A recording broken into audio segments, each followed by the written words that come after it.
நமஸ்காரம். நாம் சாப்பிடும் உணவு மிகவும் முக்கியம்.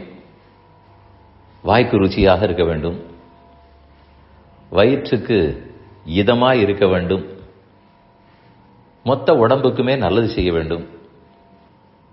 சாப்பிடும் உணவை பிடித்து சாப்பிட வேண்டும், ரசித்து ருசித்து சாப்பிட வேண்டும். இதெல்லாம் நிறைய படிக்கிறோம், பலரும் சொல்வதையும் கேட்கிறோம். ஆனால் ஏனோ இந்த அவசர வாழ்க்கை சாப்பாட்டுக்கும் முன்னால் வந்து நிற்கிறது, தூக்கத்துக்கும் முன்னால் நிற்கிறது. ஏதோ சாப்பிடாமல் உழைத்தால், தூங்காமல் உழைத்தால் அது சிறப்புன்னு நினைத்துக் கொள்ள வேண்டாம். கண்ணன் பகவத்கீதையில் அது தப்புன்னு சொல்லுகிறார். யோகிகள்னு சொல்லுகிறோமே, யோகிகள் கூட தூங்க வேண்டும், சாப்பிட வேண்டும், அளவோடு தூங்கி அளவோடு சாப்பிட வேண்டும். இப்படிதான் கீதை சொல்லுகிறது. யோகிகளாக இருந்தாலே அப்படித்தான் என்றால், கண்டிப்பா நம் போன்ற மனிதர்கள் எல்லாம் வேண்டிய அளவுக்கு போதுமான அளவு சாப்பிட்டு தூங்கியாக வேண்டும். இந்த காலத்தில் நிறைய ஷிஃப்ட் ஒர்க்கிங், 9லிருந்து 5, 6 என்று இருந்தது. இரவு 12 மணி, 1 மணி, 2 மணி, விடிய விடியவெல்லாம் வேலை. ஆனால் அது ஒரு வித்தியாசம். ஒரு கல்யாண வீட்டிலோ வேற ஏதாவது ஃபங்க்ஷன்னாலோ விடிய விடிய வேலை இருக்கும். மறுநாள் கார்த்தாரை முகூர்த்தம்னு சொன்னால் கடைசி பட்சம் பேசிக்கொண்டே கழித்து விடுவார்கள். ஏதோ வேலை இருக்கும். அப்புறம் காலை எழுந்திருக்கிறோம், குளிக்கிறோம், முகூர்த்தம் எல்லாம் முடிந்து ஆய்ந்து ஓய்ந்து சாப்பிட உட்காரும் போது மணி 1 மதியம். அப்ப கூட தானே தூங்காமல் இருக்கிறோம். அது பரவாயில்லையான்னு கேட்டால் அது பிடித்து செய்கிறோம். ஆனால் வேலை பளுவால் இழு என்று இரவு வேலை இழுக்கிறது என்றால் அது ஒண்ணு எல்லாரும் பிடித்து செய்ய மாட்டார்கள். சம்பளம் வருகிறது சரி, இருந்தாலும் கண்ட நேரத்துக்கு வேலை செய்ய பிடிக்குமா?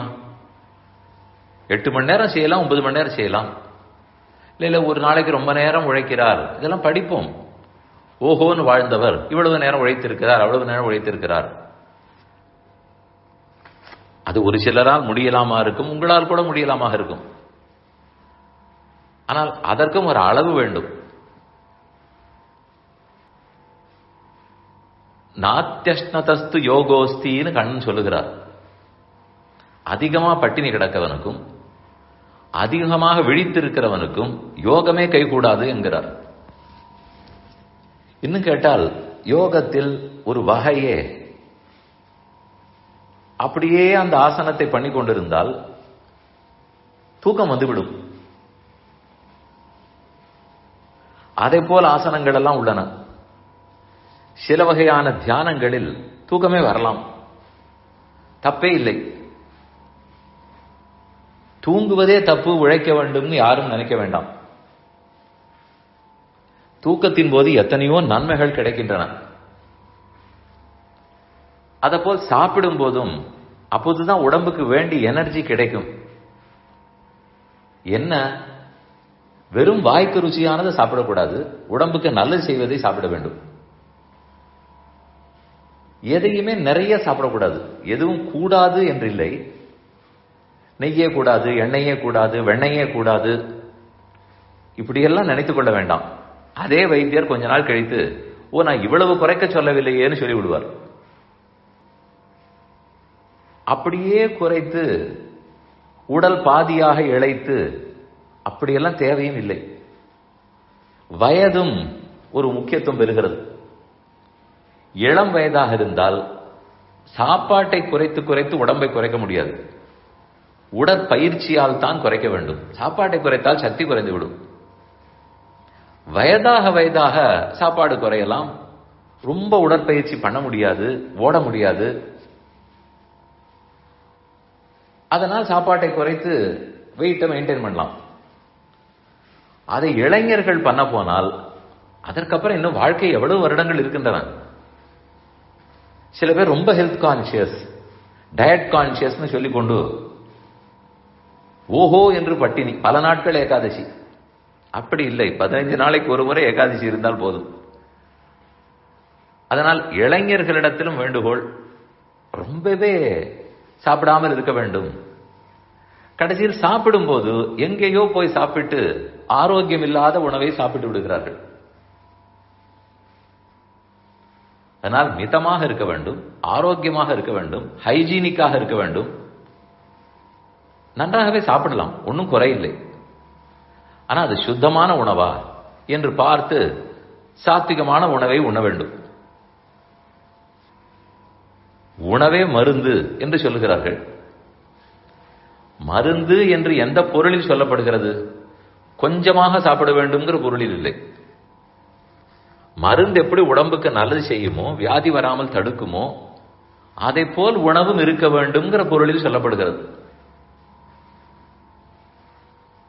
மருந்துன்னு சொல்லிவிட்டபடியால் மருந்தை நிறையாவா சாப்பிடுவோம்? அப்படி அல்ல. வேண்டிய அளவுக்கு உண்ணத்தான் வேண்டும். உடம்பில் நிறைய சக்தி இருந்தால் தான் நிறைய உழைக்க முடியும், எல்லாருக்கும் தொண்டு செய்ய முடியும். பகவானுக்கும் அப்படி செய்பவர்களைத்தான் பிடிக்கும். ஆரோக்கியம் பாஸ்கராதி சேத், இது ஒரு ஸ்லோகத்தில் உள்ளது. நல்ல ஆரோக்கியத்துக்கு சூரியனை பிரார்த்திப்பாய். அது சூரிய நமஸ்காரத்தை சொல்லுகிறது. ஒரு பக்கம் இருக்கட்டும், யாரிடத்திலும் பேசிக் கொண்டிருந்தேன். ஏதோ ஒரு வைட்டமின் குறைவு என்றால் அது சூரியனிடத்தில் மட்டும்தான் கிடைக்கும். அதனால சூரியனின் நில்லுங்கள் தானே வரும், அதுக்கே மருந்து சாப்பிடுகிறீர்கள் சொல்லிக் கொண்டிருந்தார். அப்போது எனக்கு சட்டென்று தோன்றித்து, ஓ, ஆரோக்கியம் சூரியனிடத்திலிருந்து சொன்னது இந்த விஷயத்திலும் உண்மைதான் போல இருக்கிறது. சூரிய பகவான் ஒளிப்பட்டால் அந்த வைட்டமினே கூடுகிறதாமே. அந்த அளவுக்கு இயற்கை நமக்கு எத்தனையோ உதவிகளை செய்கிறது. ஆனா அது எல்லாவற்றையும் தாண்டி நாம் வீட்டுக்குள்ளேயே இருந்தோ, ஏதோ குளிர் சாதனம் செய்யப்பட்ட இடத்திலே இருந்தோ, அப்படி இருந்தால் உடம்பு தாங்குமா? அப்படி ஏற்படப்பட்டதல்ல, இது அப்படி உருவாக்கப்பட்டதில்லை. ஆனால் இதை நன்கு புரிந்து இளைஞர்களும் சரி, பெரியவர்களும் சரி, தங்கள் வயதை கருதி உணவு வகைகளையும் வயதை கருதி தூக்கம் ஆகாரத்தையும் அமைத்துக் கொள்ள வேண்டும்.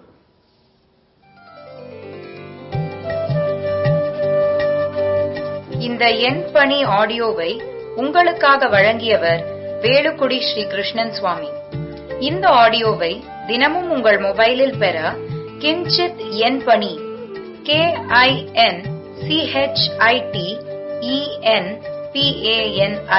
என்ற ஆப்பை கூகுள் பிளே ஸ்டோரிலோ அல்லது ஆப்பிள் ஐஸ்டோரிலோ டவுன்லோட் செய்து கொள்ளவும். தினம்தோறும் இது போன்ற உபன்யாசங்களை கேட்டு மகிழவும்.